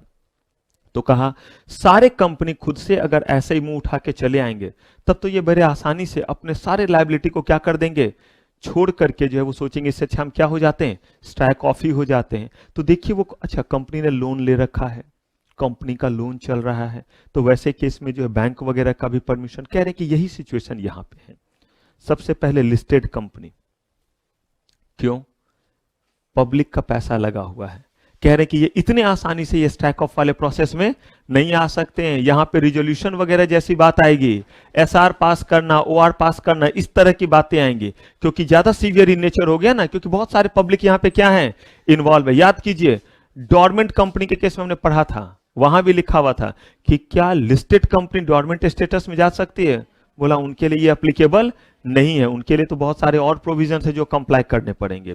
Company registered under which section, अगर आपने पढ़ लिया है तो बड़ी अच्छी बात है, नहीं तो सेक्शन 8 कंपनी वो कंपनी होती है जिसे इसीलिए स्टैब्लिश किया जाता है क्योंकि हाँ जी आपका इरादा ना ही जो है वो प्रॉफिट का है, बल्कि आपका इरादा है आर्ट, साइंस, कॉमर्स, रिलीजन, इन चीजों को क्या करना, इन चीजों को जो है वो प्रमोट करना। अगर आपका इरादा इन चीजों को प्रमोट करना है तो ऐसे केस में आप कौन सी कंपनी बन सकते हैं, सेक्शन 8 कंपनी बन सकते हैं। बहुत सारे बेनिफिट मिलते हैं सेक्शन 8 कंपनी को, बट इन्हें बड़े सारे एस्पेक्ट भी फुलफिल करने पड़ते हैं। जो भी इनके मेंबर होते हैं उनके बीच में डिविडेंड का कोई डिस्ट्रीब्यूशन नहीं होता है, यानी कि अगर हम और आप मिलकर के सेक्शन 8 कंपनी बना लेते हैं, जो भी पैसा हमारे पास आएगा, हमने जो है वो सोचा कि एक जो है वो स्कूल खोलते हैं जहां पे गरीब बच्चे पढ़ेंगे, हमें डोनेशन मिल रहा है, सब कुछ मिल रहा है, करोड़ों रुपए हैं, लेकिन हम उसमें से जो है वो पैसे नहीं निकाल सकते। हाँ अपने सैलरी ले सकते हैं जो भी जस्टिफाइड सैलरी होगा, लेकिन कंपनी के सारे पैसे किसके होते हैं, मेंबर के, शेयर होल्डर्स के। लेकिन ये नहीं कि हर साल डिविडेंड डिक्लेयर करके आप वो क्या करते जाएंगे, अपने पास लेते जाएंगे। तो प्रॉफिट का डिस्ट्रीब्यूशन मेंबर के बीच में नहीं होता है। किस सेक्शन, किस कंपनी में, सेक्शन 8 कंपनीज में। कहा ठीक है, इस कंपनी का भी नहीं होगा। Companies having charges which are pending for satisfaction, यानी कंपनी ने कोई कर्ज लिया है और उसके लिए किसी चीज को गिरवी रखा है, उसी को हम क्या कहते हैं, चार्ज कहते हैं। यानी कि कोई प्लांट मशीनरी गिरवी रखा है। And pending for satisfaction, satisfaction का मतलब होता है कि अगर आपने किसी से 1 लाख रुपए कर्ज लिए, बदले में अपना मकान गिरवी रखा, तो इसका मतलब है कि charge is created on your house, और इसका मतलब है मॉर्गेज। तो इमूवेबल प्रॉपर्टी पे जब चार्ज क्रिएट होता है तो उसको क्या कहते हैं, मॉर्गेज, आसान शब्दों में आपने गिरवी रखा, इसका मतलब चार्ज क्रिएट किया। कल के डेट में जब आप वो लाख रुपए सूद समेत वापस कर देते हैं तो वो चार्ज क्या हो गया, सेटिस्फाई हो गया, और अब उससे चार्ज क्या हो जाएगा, खत्म हो जाएगा। किसी चीज को गिरवी रखा, पैसे मिले, पैसे चुकता कर दिए तो चार्ज क्या हो गया, सेटिस्फाई। कह रहे हैं कि अभी आपका वो जो है वो कर्ज खत्म नहीं हुआ है, अभी भी पेंडिंग है। Companies whose application for compounding is pending. Compounding का मतलब होता है जब आप किसी अथॉरिटी के पास खुद से जाते हैं और कहते हैं sorry, I admit I made a mistake. अभी जो है वो बॉडी ने आपके ऊपर कार्रवाई शुरू नहीं की, वो अथॉरिटी ने, लेकिन उससे पहले आप जाते हैं और खुद आप आगे बढ़ करके कहते हैं कि हमें माफ कर दो, मुझसे क्या हो गई, ये गलती हो गई और मैंने ये गलती किया है। यानी ये गलती आप खुद से क्या कर रहे हैं, मान रहे हैं। तो इसी को कहते हैं कंपाउंड करना। अगर आप खुद से गलती मान लेते हैं सजा कम मिलता है, लेकिन जब अथॉरिटी जो है वो इन्वेस्टिगेट करके पता लगाती है तो फाइन पेनल्टी क्या होता है, बहुत ज्यादा होता है। बस यही वजह है कि लोग चीजों को खुद से गलती क्या कर लेते हैं, मान लेते हैं। आप देखते होंगे घर में, पता नहीं आपके घर में ऐसा होता था या नहीं, मेरी मम्मा बहुत अच्छा अचार बनाती है। वैसे मेरी मम्मा सब कुछ ही बहुत अच्छा बनाती है, स्वेटर से लेकर के हर तरह की चीज, लेकिन जो है वो अचार जो है वो बहुत वैरायटी का बनाती है। हम लोग को जो अचार का वैरायटी पसंद आता है वो रहता है एक मीठा वाला अचार, क्योंकि हमें तो ज्यादा पैसे मिलते नहीं था, हम लोग गरीब लोग थे। तो ये नहीं कि जैसे आपको भी खूब सारे पैसे मिलते हैं घर जब आप क्लास के लिए निकलते हैं, वैसे नहीं, जोड़ जोड़ करके पैसे मिलते थे। और अगर आज के समय में मेरे पापा मुझे पैसे दे रहे होते और अगर मेरे पास स्मार्ट कार्ड होता तो 10% माइनस करके देते, कि जितना किराया है उससे 10% कम लगता है ना जब हम किसका यूज करते हैं, स्मार्ट कार्ड का यूज करते हैं। तो मैं भी उनका ही बेटा, मैं बोलता मैंने स्मार्ट कार्ड बनाया हुआ ही नहीं है। तो जो भी हो, तो हमें जो है वो एक एक पैसे के हिसाब देने थे। चॉकलेट वगैरह ज्यादा मिलता नहीं था क्योंकि उससे दांत खराब होते हैं, लेकिन दांत इसलिए खराब होते क्योंकि पैसे कम थे, पैसे रहे तो दांत खराब नहीं होते। यही चॉकलेट मामा देते थे तो खा सकते थे, लेकिन पापा को बोला कि खरीद दो तो दांत क्या होते, चॉकलेट खाने से खराब होते हैं, लेकिन मामा ने दिया तो उससे खराब दांत नहीं हो रहा है, मुफ्त का है बेटा, खा लो जितना खा सकते हो। अब जो है वो ऐसे में हमें भी चॉकलेट खाने की इच्छा होती थी, तो करते क्या थे, मम्मा का जो मीठा वाला आम का अचार था एकदम वो गद्देदार होता था, डनलप जैसा वो अचार बनता था आम के, और वो मीठा होता था। तो एक जो था मम्मा का शोरूम था और एक गोडाउन था। शोरूम का मतलब है कि जो रैक में सुंदर से सजा करके रखी हुई है, मतलब मेरे घर में लोग दिखाते बहुत थे, मैं सिर्फ अलग निकला। तो जैसे मैं बोलता हूँ मैं गरीब हूं, मजाल है ना रहे तो भी मेरी मम्मा बोले कि उनके पास कम से कम 700 करोड़ है, जबकि 5 रुपया ना हो तो भी मैं तो बोल ही देता हूँ कि नहीं है, साफ साफ बोलता हूँ कि गरीब आदमी। तो वो सजा हुआ रहता था, क्रॉकरी सेट वगैरह, पापा को टूटे हुए कप में दे रही है, लेकिन वहां पे एकदम बोन चाइना कौन कौन सा जो है वहां पे जो भी चीज है वो सब उसमें सजे हुए, उसी में बड़ा सुंदर सा वाले में रहता था। अगर वहां से लेंगे तो पकड़े जाएंगे, क्योंकि हम तो जानवरों की तरह खाते थे, वो मीठा लगता था। तो हम क्या करते थे, गोडाउन में जाते थे। नहीं, इंसान तो खाते हैं अचार अचार की तरह ना, और जब आप एक ही बार में पेट भर रहे हैं तो इसका मतलब इंसान कैसे हुए। अब जो है वो पहुंचे कहाँ, गोडाउन में। गोडाउन कहाँ है, तो वो रैक वगैरह जो नहीं होता ऊपर वाले, उस पे शुरू से तो लंबे थे नहीं, तो उस समय जितनी हाइट थी उसके अकॉर्डिंग टूल वगैरह लगाया, ऐसे करके निकाला। शुरू में जो बड़े बोयाम होते थे, ऐसे ढक्कन उठाया, निकाला, एक खुद लिया, एक भाई को दिया, और आराम से उसे मुंह में चबा रहे हैं, और चबाते चबाते जो है वो जा रहे हैं। अब देखिए वो हमारे लिए 3 चीज का काम करता था। पहला, जब हमारे मुंह में गया और जब हम उसे चूस रहे हैं तो क्या है, चॉकलेट। जब उसके जो है वो गुठली वाले पोर्शन बचे तो हम उसे चबाते थे, तो वो बन गया हमारा च्युइंगम। और उसके बाद चुपचाप जो है वो चबा रहे हैं, और ऐसे जगह है जहां पे किसी से खुन्नस है, इधर उधर देखा, किसी को यहाँ पे लगा, अब वो इधर उधर कर रहा है कि कहाँ से आया, तो वो हमारे लिए गुलेल का भी काम कर गया। तो उससे 3-3 काम। लेकिन उसमें होता क्या था कि जब वो खत्म हो जाता था तो फिर ऐसे करके झुकाना पड़ता था, और मम्मा उसके नीचे क्रॉकरी सेट वगैरह रखे रहती थी, हाथ तो पहुंच नहीं रहा, ऐसे झुका करके जब लेते थे तो नीचे कभी कभी कप कर कर कर कर कर कर 1-2 गए। अगर हमने ये पहले बता दिया कि मम्मा 2 कप शहीद हो गए, लगता था थोड़ा, क्या लगता था, कम लगता था। लेकिन अगर जो है वो ये उस समय पता चला जिस समय गेस्ट आए हुए हैं, 5-6 लोग आए हुए, और मम्मा ने सोचा दिखावे में कि ये वो आंटी है जो बहुत ज्यादा जो शो ऑफ करती है, तो इनके सामने वही खास वाला क्या करेंगे, लेकर के आएंगे, पता चला अब तो वो 4 ही है, तो 4 और 2 अलग अलग दें, तो नहीं, ये तो उन लोगों के बीच में जो है वो डिस्कशन का मुद्दा बन जाएगा कि इन्होंने रंग बिरंगे कप में सबको क्या किया, चाय दिया। तब जो पढ़ता था उसका नो आइडिया। तो अगर हम पहले पहुंच गए तो क्या करते थे, compounding. I admit I made a mistake, कह रहे हैं कि आपका कंपाउंडिंग का जो है चीज क्या पड़ा हुआ है, और आप इसी बीच में जो है वो स्वाहा हो जाना चाहते हैं। कहा नहीं नहीं, पहले उस पर क्या आने दीजिए, फैसला जो है वो आने दीजिए। Companies against which any prosecution for an offence is pending in any court, और इस पे कोई भी सुनवाई क्या होनी है, कोर्ट में होनी है। कहा गया कि अभी आप क्या नहीं हो सकते हैं, आप जो है वो स्ट्राइक ऑफ नहीं हो सकते हैं। अगर आप एक वैनिशिंग कंपनी है तो भी नहीं। याद रखिएगा, आपके एग्जाम में कभी कभी सिर्फ शॉर्ट नोट्स में क्या पूछ देता है, वैनिशिंग कंपनी, जबकि सही में देखें तो ये एक आंसर का एक पार्ट है कि किस किस तरह के company, companies which can not be removed itself voluntarily, कौन सी कंपनी अपने आप को जो है वॉलंटरली क्या नहीं कर सकती है, रिमूव नहीं कर सकती है। कह रहे हैं उसका एक में क्या आया, वैनिशिंग कंपनी। कह रहे कि इस वैनिशिंग कंपनी का मतलब है, means a company registered and listed on stock exchange which has not filed its return with the ROC and stock exchange for a consecutive period of how many years, 2 years, and not maintaining its registered office at the address notified with the registrar of companies or stock exchange and none of the directors are traceable। यहां पे आपको 3 चीजों को जो है वो put करना है। अब जरा खोजिए कि कौन से 3 चीज के होने पे ये हमारा जो है वैनिशिंग कंपनी होगा। यहां से 3 पॉइंट निकालिए, 30 सेकेंड, 3 पॉइंट निकालिए। कौन कौन से 3 पॉइंट्स निकल रहे एग्जैक्टली जब आप कहेंगे वैनिशिंग कंपनी है, ध्यान से।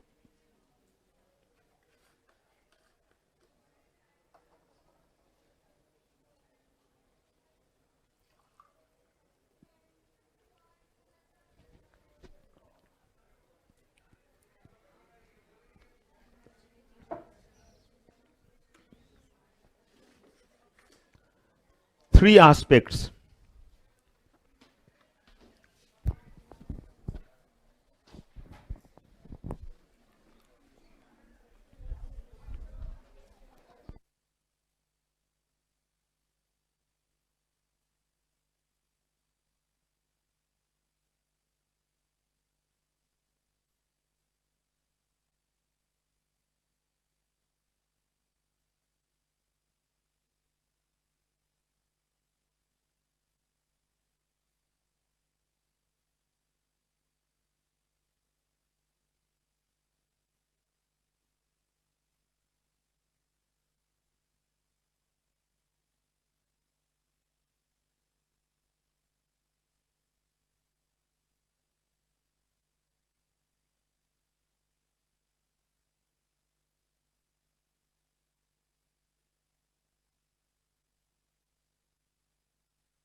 निकल गए 3 पॉइंट। चलिए बताइए कौन सा पहला पॉइंट, तो पहला चीज है कि इसने क्या नहीं किया, रिटर्न फाइल किनके पास, स्टॉक एक्सचेंज।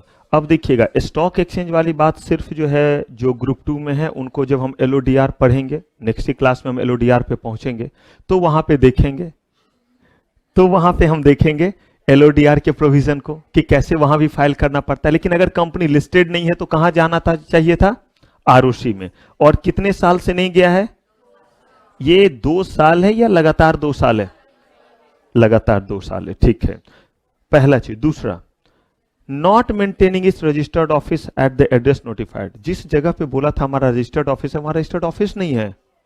2, तीसरा, किसी भी डायरेक्टर का कोई भी अता पता नहीं है। कह रहे अगर ये तीनों हो जाए तो उस कंपनी को हम क्या बोलेंगे, इसका मतलब कंपनी गड़बड़ घोटाला किया है।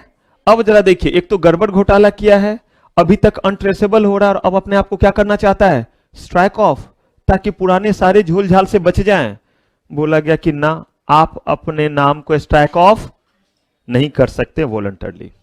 Companies that have been delisted due to what, non compliance of listing regulation और एनी अदर स्टैट्यूटरी लॉ।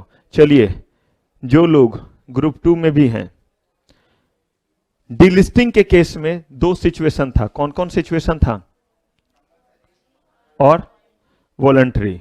ये ग्राउंड कंपलसरी का है या वॉलंटरी का है, कंपलसरी का, क्योंकि क्या लिखा हुआ है, non compliance of listing regulation. याद कीजिए हम लोगों ने पढ़ा था कि जब हम स्टॉक एक्सचेंज और इस तरफ अदर स्टैट्यूट, तो अगर आपने कंप्लायंस पूरे नहीं किए और इस कारण से आपको क्या किया जा रहा है, डिलिस्ट किया जा रहा है, तो इसका मतलब ये नहीं कि आप अपने आप को क्या कर लेंगे, स्ट्राइक ऑफ। डिलिस्ट करने का मतलब होता है कि अब आप स्टॉक एक्सचेंज में नहीं पाए जाएंगे, आपके सिक्योरिटीज जो है वो सेकेंडरी मार्केट में ट्रेड नहीं होंगे। कंपनीज वेयर इंस्पेक्शन और investigation is ordered and being carried out or such other order are yet to be taken up were complete, but prosecution arising out of such inspection and investigation are pending in court। Company के ऊपर किसी भी तरह का investigation order आया था, एकदम ध्यान से समझिएगा, इन्वेस्टिगेशन ऑर्डर जारी किया गया था, उस इन्वेस्टिगेशन ऑर्डर के बाद रिपोर्ट कहां दिया गया है, कोर्ट में।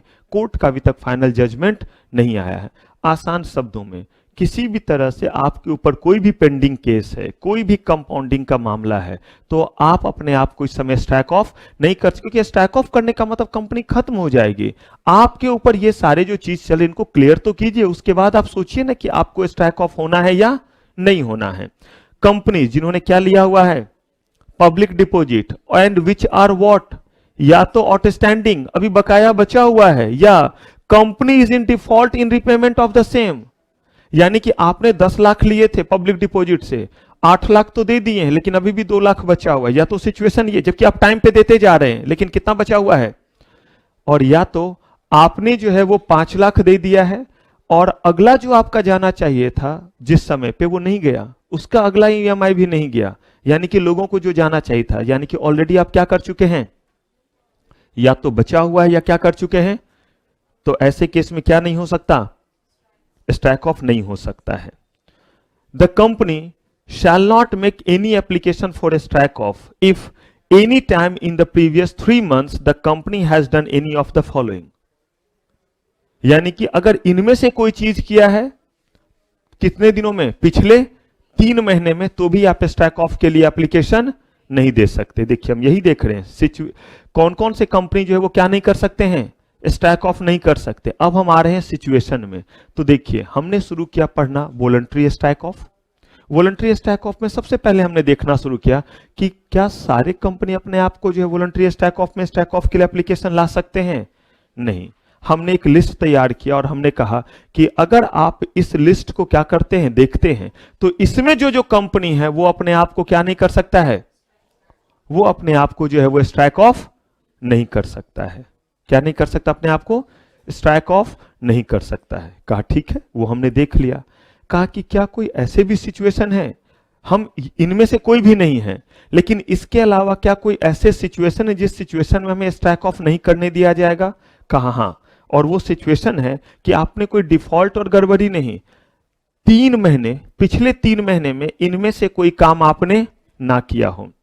आप क्या नेम चेंज नहीं कर सकते हैं, आप कंपनी लॉ में पढ़ेंगे, a company can change its name, procedure दिया हुआ है कि कैसे आप अपने नेम को क्या कर सकते हैं, चेंज कर सकते हैं। क्या आप रजिस्टर्ड ऑफिस जो है वो एक स्टेट से दूसरे स्टेट में नहीं ले जा सकते हैं?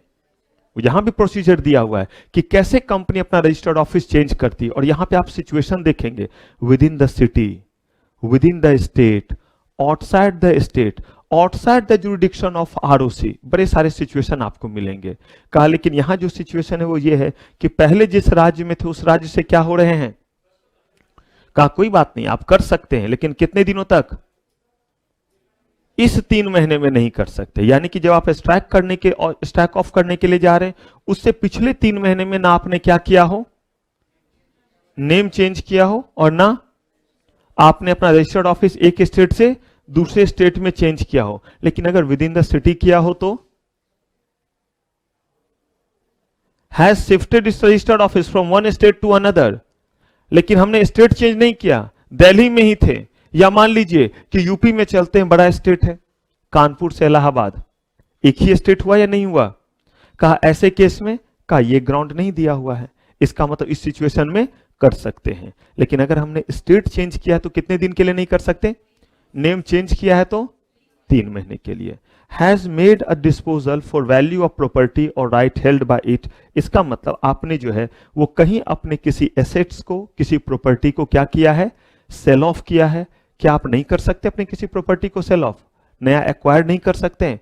लेकिन अगर सेल ऑफ किया है तो कितने दिन तक, 3 महीने के लिए, क्योंकि वो बस ये देखना चाह रहे, कहीं इंटेंशन ये तो नहीं कि उन प्रॉपर्टीज को सेल ऑफ करके जो करना था वो कर लिया और अब स्ट्राइक ऑफ में जा रहे हैं ताकि लायबिलिटी वगैरह से क्या हो जाए, बच जाए। तो कहा कि नहीं कर सकते हैं। The company has engaged in any other activity except the one which is necessary or expedient for the purpose of making an application for striking off or complying with any statutory, कह रहे हैं कि सिर्फ और सिर्फ statutory requirement के लिए आपको जो एक्टिविटी करना था वो कर रहे हैं, उसके अलावा और कोई आपने जो है वो एक्टिविटी नहीं किया हो। कितने दिनों तक, पिछले 3 महीने से। Has made an application to the tribunal for the sanctioning of a compromise और अरेंजमेंट, या किस चीज के लिए, वाइंडिंग अप। आप स्ट्राइकिंग ऑफ के लिए जा रहे हैं, पिछले 3 महीने के दौरान ना आपने जो है वो एनसीएलटी को या किसी भी तरह के किसी भी और अथॉरिटी को मर्जर अमलगमेशन वगैरह के लिए या वाइंडिंग अप के लिए रिक्वेस्ट ना किया हो। मर्जर अमलगमेशन बहुत डिटेल में आप जानेंगे जब सीआर में मिलेंगे। मर्जर अमलगमेशन में 2 या 2 से ज्यादा कंपनी आपस में मिलती है। कहा गया कि एनसीएलटी के पास आप पिछले 3 महीने में मर्जर अमलगमेशन के स्कीम को लेकर के ना गए हो, एप्लीकेशन को लेकर के। और कह रहे हैं कि कौन सा चीज, ना ही कौन सा एप्लीकेशन, कंपनी को क्या करने का, कि हमें वाइंड अप कर दो, ये एप्लीकेशन लेकर के भी आप नहीं गए हैं। तो देखिए, अगर 3 महीने के दौरान इनमें से किसी कारण से गए हैं तो अभी आप अपने आप को वाइंड अप नहीं कर सकते। तो देखिए, पहले तो हमने ये देख लिया कि कौन कौन से कंपनी अपने आप को वाइंड अप नहीं कर सकती है, सॉरी स्ट्राइक ऑफ नहीं कर सकती है, हाँ वाइंड अप नहीं। कौन कौन सी ऐसी कंपनी जो अपने आप को क्या नहीं कर सकती है, स्ट्राइक ऑफ नहीं कर सकती है, वो हमने पूरा लिस्ट देख लिया। उस लिस्ट को अगर हम सॉर्ट करते हैं तो हम क्या देखते हैं कि या तो आप बने हुए किसी खास पर्पस के लिए थे, या आपके ऊपर लायबिलिटी बहुत ज्यादा है, या कोई केसेस पेंडिंग पड़े हुए, तो आप अपने आप को क्या नहीं कर सकते हैं, स्ट्राइक ऑफ नहीं कर सकते हैं। कहा और कुछ, कहा कि हाँ कुछ सिचुएशन है जिस सिचुएशन में 3 महीने के दौरान आप अपने आप को स्ट्राइक ऑफ नहीं कर सकते, अगर उनमें से कोई एक्टिविटी आपने किया हो तो। और अगर उनमें से कोई एक्टिविटी नहीं किया हुआ है तो बस पहले वाले कंप्लायंस को कीजिए कि आप उनमें से कोई कंपनी नहीं होंगे। किनमें से, ये जो हमारे लिस्ट दिए हुए हैं इनमें से अगर कोई भी कंपनी आप नहीं है तो आप अपने आप को क्या कर सकते हैं, स्ट्राइक ऑफ कर सकते हैं। अब कह रहे हैं कि क्या कोई ग्राउंड भी है या हम सीधे ऐसे ही स्ट्राइक ऑफ कर सकते हैं। कहा कि ये सारे ग्राउंड है जिस पे बोर्ड ऑफ डायरेक्टर एप्लीकेशन दे सकते हैं, क्या करने के लिए, स्ट्राइक ऑफ के लिए या removal of name of the company. याद कीजिए जब हम सुओ मोटो के लिए जा रहे थे तो भी हमने देखा था कि आरओसी ये नहीं कि किसी भी कारण से आपको क्या कर देगा, स्ट्राइक ऑफ कर देगा। वहां भी हमने देखा था कि पिछले 1 साल से आपका जो है वो बिजनेस शुरू नहीं हो पाया, 2 साल से बिजनेस जो है आपका बंद पड़ा हुआ है और आपने डोरमेंट कंपनी वाला रिक्वेस्ट फाइल, तो क्या देखिए यहां भी सेम है या कुछ अलग है। कह रहे हैं कि company has failed to commence its business, कितने दिनों के भीतर, यानी सेम सिचुएशन, इसी सिचुएशन में आरओसी भी खुद से कर सकता था। आपने बिजनेस तो स्टार्ट किया, लेकिन पिछले 2 सालों से जो है आपका बिजनेस जो है वो कुछ भी नहीं चल रहा है, और नहीं चल रहा है तो आपने किस चीज के लिए अप्लाई नहीं किया? आपने जो है वो डोरमेंट स्टेटस लेने के लिए भी जो है वो अप्लाई नहीं किया। तो अगर ये भी अगर आपने नहीं किया तो वो ग्राउंड बनता है किस चीज का? स्ट्राइक ऑफ का। तो देखिए, चाहे सुओ मोटो स्ट्राइक ऑफ हो, चाहे कौन सा हो, चाहे आपका जो है वो वॉलंटरी हो, दोनों ही केस में हमने क्या देखा? सिचुएशन क्या दिए हुए हैं? सेम दिए हुए हैं। तो अब चलिए, जितने भी चीजों को हमने किया है एक बार फटाक से जो है वो पैक करते हैं। हम लोगों ने सबसे पहले इसमें देखा कि स्ट्राइक ऑफ बेसिकली जो हम करते हैं उसके 2 तरीके हैं, या तो वॉलंटरली कंपनी रिक्वेस्ट करे, या फिर जो है कंपलसरी कौन कर दे? आरओसी। आरओसी किस किस ग्राउंड पे करेगा और कंपनी किस किस ग्राउंड पे करेंगे, वो ग्राउंड सेम है। हमने आरओसी वाले कंप्लीट प्रोसेस को देखा, और जब हम वॉलंटरी करने के लिए आए तो हमें रोका गया और कहा गया कि वॉलंटरली आप तब तक नहीं आ सकते हैं जब तक आप इन 2 चीजों को नहीं पूरा कर देते। कहा कौन कौन से चीज? एक तो कहा कि आप देखिए कि इस 3 महीने के दौरान आपने इनमें से तो कोई एक्टिविटी नहीं किया है, और अगर किया भी हुआ है तो ऐसा नहीं कि आप स्ट्राइक ऑफ नहीं कर सकते हैं, बस आपको कितने दिन रुकने पड़ेंगे? उस चीज को किए हुए 3 महीने बिता दीजिए। कहा और भी चीज? कहा हाँ, अगर आपके ऊपर ये सारे सिचुएशन चल रहे हैं, यानी आपके ऊपर जो है वो कर्ज बचा हुआ है, आपके केस पेंडिंग पड़े हुए हैं, तो 3 क्या 6 क्या, आप तब तक नहीं कर सकते हैं जब तक आप इससे बाहर नहीं आ जाते हैं। अब इसमें हमें अगला चीज जो देखना है कि किस प्रोसेस से हम क्या करेंगे। हमने प्रोसेस किसका देख लिया है? आरओसी का देख लिया है, लेकिन हमने प्रोसेस इसका अभी नहीं देखा है। तो अब हमें इसका प्रोसेस देखना है, और फिर देखना है कि अगर हमने वॉलंटरली किया तो हम अपने आप को रीस्टोर कर सकते हैं या नहीं। फिर हमें देखना रहेगा कि आरओसी ने अगर हमें किया है तो हम किस प्रोसेस से क्या करेंगे? रीस्टोर, यानी कैसे एनसीएलटी के पास पहुंचेंगे। और तब सेम चीज को हमें देखना रहेगा कहां पे? एलएलपी के केस में। तो ये सारा कुछ हम लोग देखेंगे नेक्स्ट एपिसोड में। यहां तक के चीजों को क्या करेंगे? अच्छे से रिवाइज कर लेंगे। तो फिलहाल आज की सेटिंग अप की सेवा समाप्त। थैंक यू वेरी मच, आपका बहुत बहुत धन्यवाद।